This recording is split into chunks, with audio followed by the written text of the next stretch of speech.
¿Deben los bancos tener un 100% de coeficiente de caja? ¿Qué significa eso y qué consecuencias tiene? Vamos a hablar de todo ello. En los últimos meses y años se ha dado un debate muy interesante entre distintos pensadores, particularmente en el mundo liberal, sobre la importancia de que los bancos tengan un coeficiente de caja del 100% para evitar, por lo tanto, que ante vaivenes financieros se ponga en peligro la situación de los ahorros, de los depósitos de los ciudadanos. Vamos a ver qué es lo que eso significa, vamos a entender el balance de un banco y vamos a ver qué posibles consecuencias y qué posibles beneficios tienen los distintos elementos. Veréis, dejadme presentaros lo que es el balance de un banco. Este es el balance de un banco. Si nosotros vemos el activo y el pasivo en el balance de un banco, podríamos verlo de manera diferente a como lo vemos nosotros. Es decir, ¿por qué? Porque para nosotros un préstamo que nosotros tomamos es un pasivo, es una deuda, ¿de acuerdo? Y para el banco es un activo porque nos presta y es, digamos, un activo remunerado que genera, además de devolver el dinero, unos intereses. Bien, adicionalmente, para nosotros, nuestro dinero, etcétera, es caja. Para el banco es una parte de su pasivo, es decir, nosotros le prestamos dinero al banco. Entonces, ¿cómo funciona el balance? Bien, nosotros ponemos nuestros depósitos de clientes, ¿de acuerdo? Tenemos una serie de préstamos en los que el banco le presta a familias, a empresas, etcétera. Entonces, esos depósitos de clientes más el dinero de los accionistas y otros inversores, es decir, el capital del banco, más la deuda del banco, más los beneficios no distribuidos, es decir, las reservas, y valores representativos de deuda del banco, es decir, emisiones, etcétera. Todo ello conforma lo que es el pasivo del banco. ¿Qué es lo que tiene en el activo el banco? Préstamos a clientes, es decir, préstamos a empresas, a familias, etcétera, inversiones que pueden ser, por ejemplo, pues inmuebles, inversiones industriales, etcétera, y efectivo. Bien. Una de las críticas al sistema bancario es que los depósitos de los clientes en realidad no son depósitos, efectivamente, son préstamos, ¿de acuerdo? Y que se pone a trabajar todo ese dinero que está en el pasivo, deuda, depósitos, etcétera, para prestar a los ciudadanos. Bien, en muchos casos se habla, por lo tanto, de un posible proceso de creación de dinero de la nada. El banco recibe €1 de préstamos de esos depósitos y crea préstamos para familias y empresas por una cantidad muy superior. ¿En qué cantidad? Eso lo decide la regulación. Es la regulación la que dice qué cantidad de capital debe utilizarse para cada uno de los tipos de inversión y cada uno de los tipos de préstamo. Y es importante entender que viene de la regulación porque en el debate sobre el coeficiente de 100% de caja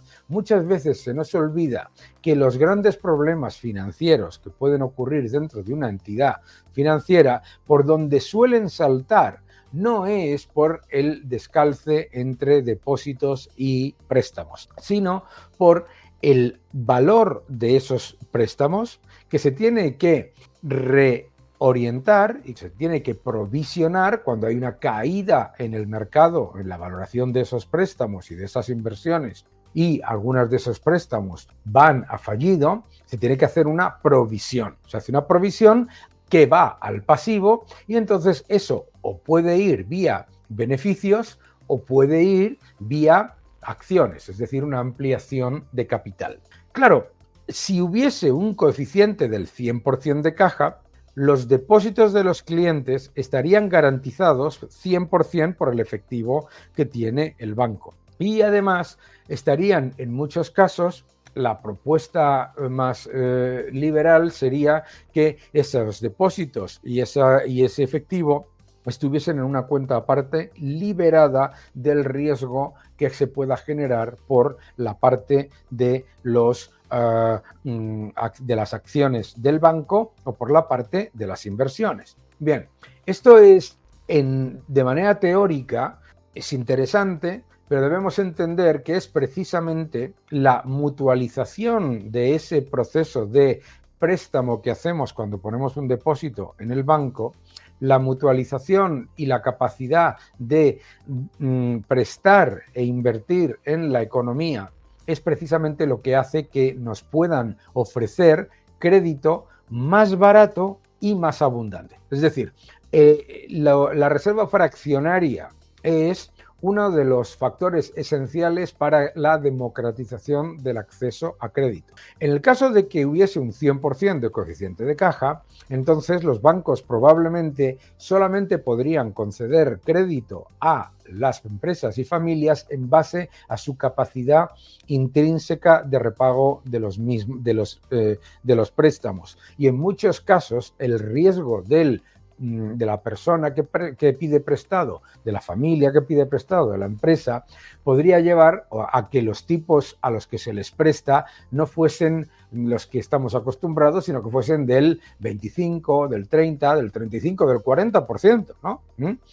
Es decir, el proceso de mutualización de riesgo que tiene el pasivo de un banco genera también un beneficio para la sociedad vía la creación de crédito. Esa creación de crédito no es necesariamente la idea que se percibe de crear dinero de la nada. Todo lo que presta o invierte un banco está soportado o por un proyecto o por la capacidad de repago de las personas a las que se le presta o de las empresas y activos en los que se invierte. Bien, ¿qué es lo que ocurre? Puede ocurrir, uno, que le prestes a alguien y no lo pueda pagar. Por eso la mutualización lo que permite es que el riesgo sea más bajo y sea acotado. Segundo, puede ocurrir que la inversión, tanto los activos remunerados como las inversiones, pierdan valor, ¿de acuerdo? Y puede ocurrir entonces que la situación patrimonial del banco empeore, y al empeorar, que en cualquier caso se tenga un coeficiente de caja del 100% o no, que ese banco se encuentre en la tesitura de tener un problema patrimonial significativo. ¿De dónde viene el problema patrimonial normalmente en un banco? Primero, de la incapacidad de acudir a accionistas para poder fortalecer su porcentaje de capital. Segundo, puede venir también de la percepción de riesgo por parte de los inversores de su activo, tanto por los préstamos como por la parte de las inversiones. Y normalmente por donde viene esa percepción de riesgo es por la exposición a deuda soberana. ¿Por qué es importante esto entenderlo? Porque si un banco tuviese un 100% de coeficiente de caja, probablemente la única manera en la que podría mantener esa caja de los depósitos a un 100% sería con una inversión en bonos del Estado. Es decir, no tendría el dinero escondido en una caja o en un fuerte, sino que esos depósitos estarían en monetarios o en bonos del Estado. Por lo tanto, el problema de transmisión de riesgo de la parte estatal es el gran reto en la banca. ¿Por qué? Porque la propia regulación es la que te dice que prestar a las entidades estatales que invertir en bonos del Estado no tiene riesgo y por lo tanto no requiere de una cantidad de capital y en algunos casos no requiere de ninguna cantidad de capital. Es decir, no es que los bancos creen dinero de la nada prestándole a empresas y a familias y haciendo el loco invirtiendo, sino que por donde aparece la creación de dinero de la nada es realmente por la parte estatal, que es la única que no necesita un porcentaje de capital suficiente para garantizar que si entra en dificultades, en un stress test, etcétera, vaya a tener dificultades financieras el banco por su cuenta. Es decir, el capital del banco es la parte más relevante. Esta parte de capital es la más relevante. Por eso es tan importante que los bancos mantengan, como están haciendo, pues un porcentaje de capital de máxima calidad de un porcentaje relevante y un apalancamiento relativamente controlado. También es importante que tengan una ratio de liquidez muy elevada. En el caso de la banca española, europea, etcétera, los ratios de requerimientos en cuanto a capital pues se mueven entre el 12 y 15%, un 15% de ratio de capital de máxima calidad y también una ratio de liquidez elevada. ¿Por qué una ratio de liquidez elevada? Porque los ciudadanos cuando quieren sus depósitos a corto plazo tienen esa capacidad de convertir en líquido y darle a cada ciudadano su dinero sin el más mínimo riesgo. Adicionalmente, el sistema fiduciario, como lo conocemos, tiene lo que se llama el Fondo de Garantía de Depósitos. Es decir, todos los bancos están participando en un fondo de garantía de depósitos en el que se le da la garantía a los ciudadanos de que hasta cierta cantidad sus depósitos estarán garantizados. ¿Y por qué es hasta cierta cantidad? Porque en cualquier caso, incluido si hubiese un 100% de coeficiente de caja, habría una parte significativa de depósitos que estarían remunerados y por lo tanto no sujetos a la garantía de la caja. Es decir, habría una parte en la que los ciudadanos aceptarían remunerar sus depósitos de alguna manera, por muy pequeña que sea, a cambio de que se invierta en ellos. Al final la rentabilidad del banco está generada de esa manera. Es muy complicado intentar limitar al 100% la posibilidad de que un banco sufra situaciones financieras complicadas ante eventos exógenos. Por eso lo que se tiene que hacer es darle a los bancos toda una serie de guías para que tomen sus análisis de riesgo con el mayor nivel de rigor, no solamente posible, sino con el mayor nivel de rigor exigido por sus propios accionistas. Y los accionistas son la parte clave, accionistas y bonistas. Los accionistas y bonistas no van a reducir la percepción de riesgo de un banco porque tenga un 100% de coeficiente de caja. Al fin y al cabo, si la regulación dice que prestar al Estado o a entidades estatales no requiere capital, el riesgo en las acciones del banco va a ser el mismo ante un shock externo, una subida brutal de la prima de riesgo, etc. Es decir, los activos tóxicos suelen saltar no por la parte de lo que nosotros percibimos que es tomar mucho riesgo, prestar a familias, empresas, etcétera, sino por donde suele venir es por la acumulación de riesgo en activos donde se piensa que hay muy poco riesgo. Por ejemplo, el inmobiliario. El inmobiliario no se percibe como un activo de mucho riesgo y por lo tanto la decisión de prestar es una decisión de prestar relativamente prudente, visto el hecho de que las personas a la hora de comprar una vivienda tienen toda una serie de requisitos a la hora de pedir una hipoteca o un préstamo hipotecario con garantía personal que le permite ver que el nivel de riesgo de ese activo, de ese préstamo que hace el banco, es mucho menor que el de prestarle, por ejemplo, a una empresa para hacer una fábrica en Sri Lanka, por decir algo, ¿no? Es decir, al final tenemos que entender que la actividad bancaria es increíble. La actividad bancaria es poner en común los intereses de ciudadanos que depositan su dinero y quieren tener liquidez diaria cuando necesiten ese dinero en cada momento, junto con los intereses de empresas y familias que lo que quieren es pedir prestado a medio y largo plazo. Es decir, los intereses de personas que buscan liquidez inmediata con los intereses de personas y entidades que buscan préstamos a largo plazo. Ese diferencial es el coste del riesgo, ¿de acuerdo?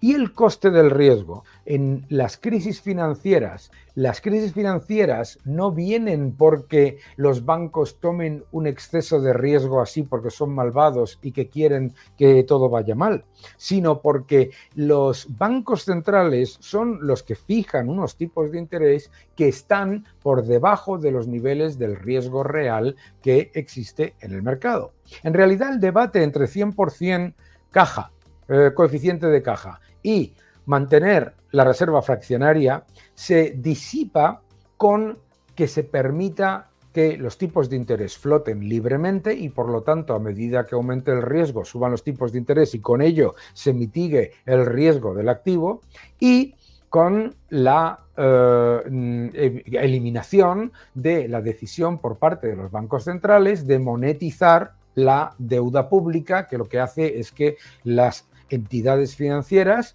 por la misma dinámica de mercado, tomen mayor riesgo por menor rentabilidad. Es decir, cuando el Banco Central absorbe del balance de los bancos comerciales bonos soberanos y está haciendo que ese bono soberano se haga más caro, es decir, que baje la rentabilidad exigida al bono soberano artificialmente, aunque el Estado se esté endeudando más y aunque su posición financiera y su posición de solvencia sea peor. Entonces, ¿qué es lo que ocurre? Que todo el resto de los activos en los que invierte el banco son de mayor riesgo y a la vez por menor rentabilidad. Es importante entender esto. No es la actividad de los bancos la que lleva a que los bancos entren en dificultades financieras. Pensadlo, por ejemplo, en la banca regional de Estados Unidos. ¿Por dónde saltó su riesgo? ¿Era porque estaban invirtiendo masivamente en tecnología o en empresas de alto riesgo? No, su porcentaje de inversión en el activo, en esa área, era muy baja. ¿Qué es lo que hacía que estos bancos se encontrasen en enormes dificultades rápidamente? Que desaparece el valor del capital, las acciones, al percibirse que es imposible solventar el agujero financiero del balance. Por lo tanto, no es que los bancos tomen mucho más riesgo y que tomen mucho riesgo y pongan en peligro los depósitos de los ciudadanos. De hecho, cuando se acumula riesgo, normalmente solamente se hace en aquellos activos donde se percibe que hay muy poco.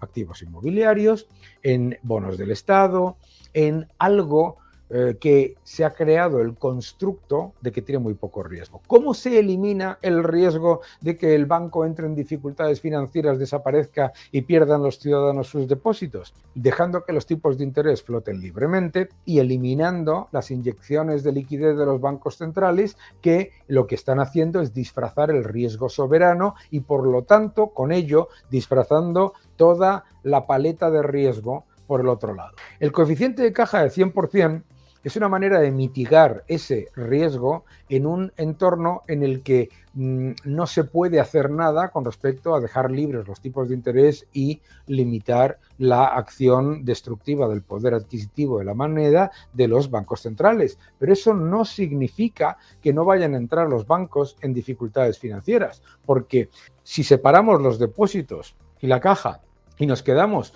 con la inversión, las acciones y la deuda, por el lado de la inversión sigue habiendo el mismo problema y normalmente, además, lo que haría es que sea mucho más caro prestar y dar crédito a las familias y empresas. No es un debate sencillo, y desde luego no es un debate que solvente el problema de las crisis financieras, pero en el auténtico punto de pilar fundamental, lo que hace la raíz de las crisis financieras es disfrazar el riesgo. Y lo único que puede disfrazar el riesgo es el fijar tipos artificialmente por parte de los bancos centrales que estén por debajo de lo que sería lo que demandase el mercado en un entorno libre y abierto. Y segundo, la monetización y disfraz del riesgo soberano vía la compra de unos bonos que el mercado demandaría a un precio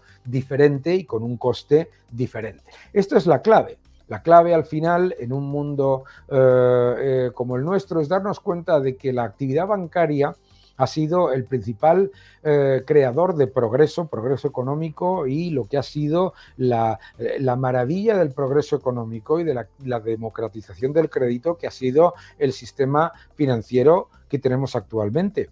Pero es que ese sistema financiero no requería de un banco central que fijase artificialmente los tipos de interés, ni mucho menos de un banco central que disfrazase el riesgo soberano. Porque una cosa es que el Banco Central compre bonos del Estado cuando hay una equivocada percepción de riesgo que está llevando a un empeoramiento de las condiciones de crédito para todo el mundo, y eso desde luego también es más que debatible. Y otra cosa muy diferente es cuando el Banco Central compra unos activos para que los precios se mantengan a nivel de burbuja. Es decir, cuando el Banco Central está comprando activos ligados a hipotecas y activos soberanos que están sobrepreciados de cualquier manera. ¿Por dónde salta entonces? El Banco Central empieza a entrar en pérdidas. ¿Y qué es lo que ocurre después? Obviamente lo que estamos viviendo, la inflación y unos desequilibrios monetarios muy elevados. Es decir, el debate entre 100% de caja o no 100% de caja no debería llevarnos, aparte de lo interesantísimo que es desde todos los aspectos, y ambas partes tienen elementos muy importantes para tener en cuenta y que deben ser tenidos en cuenta, y ninguno de las dos significa ser anti o proliberal. Son visiones para proteger al ciudadano completamente legítimas. Pero yo creo que es importante no perder de vista que el problema haya 100% de coeficiente de caja o no lo haya, el problema solamente puede venir de la regulación, de la intervención artificial en los tipos de interés y del disfraz del riesgo soberano vía la expansión monetaria. Es decir, que la regulación mantenga la falacia de que prestar al Estado y a las entidades estatales o invertir en bonos del Estado no requiere capital, y por lo tanto cuando el banco intenta poner a trabajar parte de sus depósitos de la manera más defensiva, va e invierte en bonos del Estado y por lo tanto se genera el problema que todos hemos vivido, ¿de acuerdo? Decir que invertir y prestar al Estado es un activo sin riesgo es en sí mismo un gran problema. Segundo, un gran problema regulatorio, es decir, que prestarle al Estado y prestarle a los estados e invertir en activos estatales requiere de muy poco o de ningún capital. Ya eso es un problema regulatorio que no se solventa por el lado de imposición de coeficiente de caja de 100% o no. Porque además, si se impusiese un coeficiente de caja de 100%, no habría tampoco un fondo de garantía de depósitos, que lo que llevaría es a que en cualquier caso, aunque tengas una cuenta separada, un escrow account con esos depósitos, las dificultades financieras generadas por el lado del activo se generarían igual porque la pérdida de capitalización del banco sería más rápida que la capacidad de reactivar su ratio de capital. Es decir, el balance de un banco es algo absolutamente espectacular y a la vez complejo. Y es muy difícil entrar en la forma en la que se garantiza que todo vaya bien siempre. Lo que tenemos que hacer es una forma que garantice que vaya lo mejor posible la mayoría del tiempo para la mayoría de la gente. ¿Y cómo se hace eso? Evitando, uno, que la regulación incentive burbujas, sea vía incentivar el préstamo a familias que no se pueden pagar su casa, sea incentivando que los tipos de interés bajen artificialmente, sea incentivando que se le preste al Estado sin necesidad de ningún tipo de capital, etcétera. Vía la utilización del instrumento de los tipos de interés intervenidos, que no tiene ningún sentido, porque en el momento en el que los tipos de interés sean libres, antes de que se pueda generar un problema en la parte del pasivo del capital y en la confianza de los accionistas en el banco, lo que ocurriría es que saltarían las alarmas y se reduciría el riesgo y no se podría acumular riesgo en activos de lo que llamamos nivel tóxico, ¿no? Porque solamente son tóxicos cuando se les ha generado el aura de que no lo son primero, ¿eh? Esto es importante entenderlo. Un debate muy interesante, pero muy complejo. La probabilidad de que cualquiera de las diferentes opciones genere un nivel de seguridad del 100% es inexistente. Pero es verdad que lo más cerca que se pueda estar de garantizar los depósitos de los ciudadanos en cualquier entorno debe pasar primero por no intervenir los tipos de interés, como bien dice la escuela austríaca, no intervenir en la cantidad del dinero de manera artificial y mucho menos disfrazando el riesgo de los bonos soberanos vía el balance del Banco Central y, desde luego, como dice también la escuela austríaca, no haciendo desde la regulación que un activo de alto riesgo de un Estado deficitario y crecientemente insolvente no tenga necesidad de capital y que sea un activo asumido por la regulación como de cero riesgo. Es decir, la escuela austríaca, sea a favor del 100% de coeficiente de caja, o sea, menos favorable a esa opción, tiene toda la razón en que la única manera en la que se puede garantizar que los ciudadanos mantengan la democratización del sistema de crédito que supone el progreso y que supone el libre comercio y la libre circulación de capitales y la creación de riqueza, esa creación de riqueza vía un sistema financiero solvente, tiene que venir de, obviamente, limitar todas aquellas cosas que solamente se pueden disfrazar vía la regulación y la intervención monetaria. Que al Estado se le preste sin el más mínimo riesgo y sin el más mínimo necesidad, sin la más mínima necesidad de capital, que se impongan tipos de interés artificialmente bajos y, por supuesto, que se disfrace el riesgo soberano vía la intervención del Banco Central. A seguir el debate.